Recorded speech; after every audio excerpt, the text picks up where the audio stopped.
Keyword the People's Champ. Thank you for tapping in.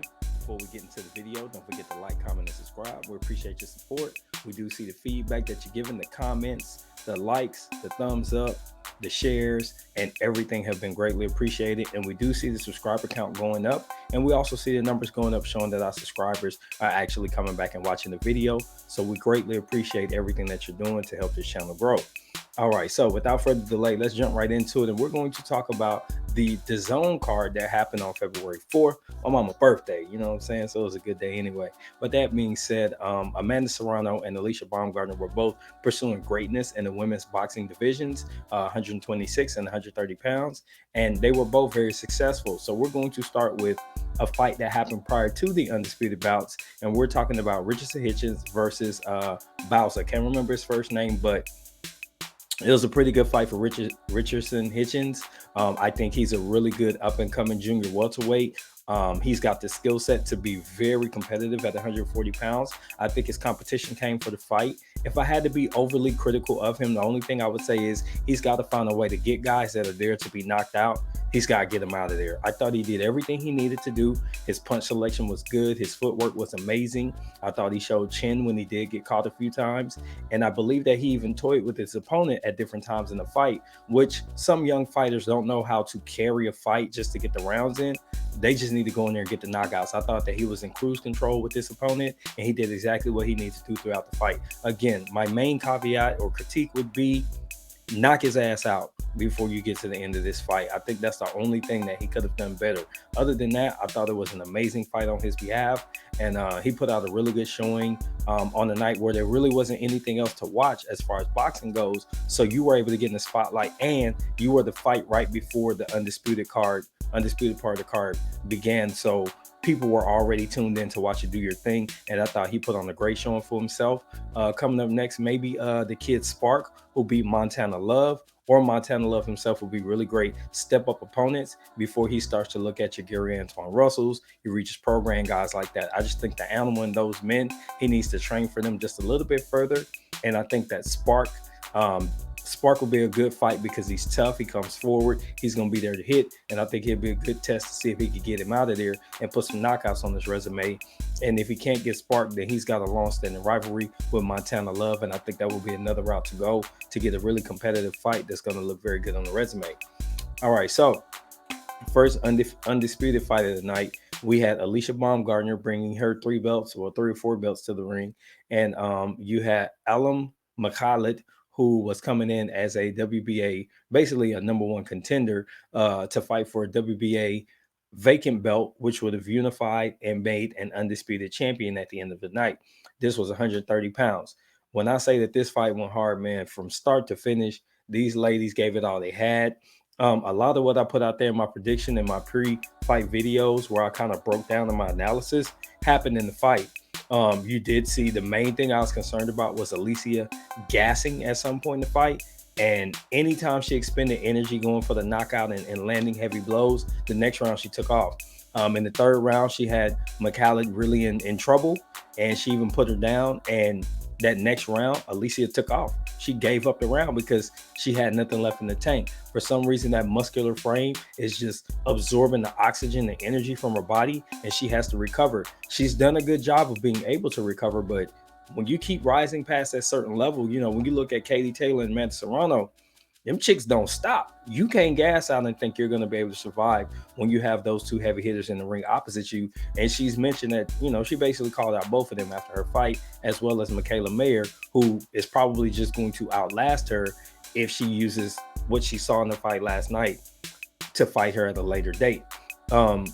To Baumgardner's credit, she brought the power, she brought the combinations, and when she was on, she was really on. She expended a lot of energy in the 8th round and ended up taking the 9th round off, and actually had an opportunity to get rid of her opponent, but she just wasn't able to close the deal. I had a couple wagers on it that didn't come through, but hey, you know what? That's why they call it gambling. You win some, you lose some. But I was happy with the performance that she put on.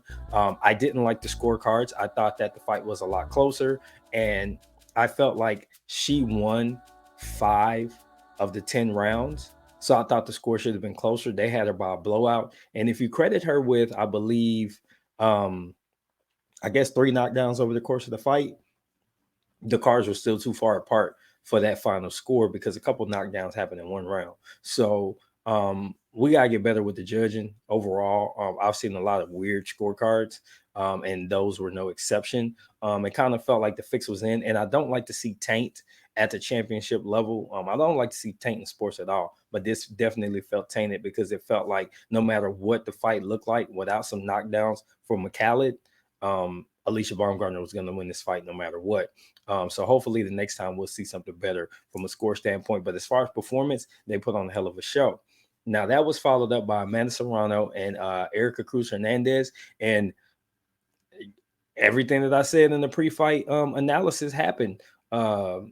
Serrano, she decided to forego defense and just go in there swinging and just, trying to land heavy shots and put her opponent down. And she was able to bang on her. She accidental head clash actually cut Cruz open fairly early.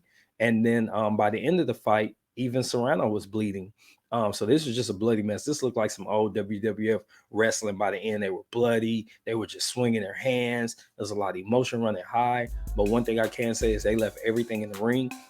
Cruz Hernandez has nothing to hang her head about. She came in and she kicked ass as best as she could. It was the same combination over and over, which was a little disappointing for me from the Serrano standpoint because I felt like she had more to do to win this fight. A simple step back uppercut could have ended the fight on a few occasions. By the end of the fight, Cruz would just come in, head down, 1-2, 1-2, just kind of windmilling. And Serrano did nothing to offset that by just stepping back, pivoting. She decided she wanted to get in that pride power firefight, Puerto Rico versus Mexico.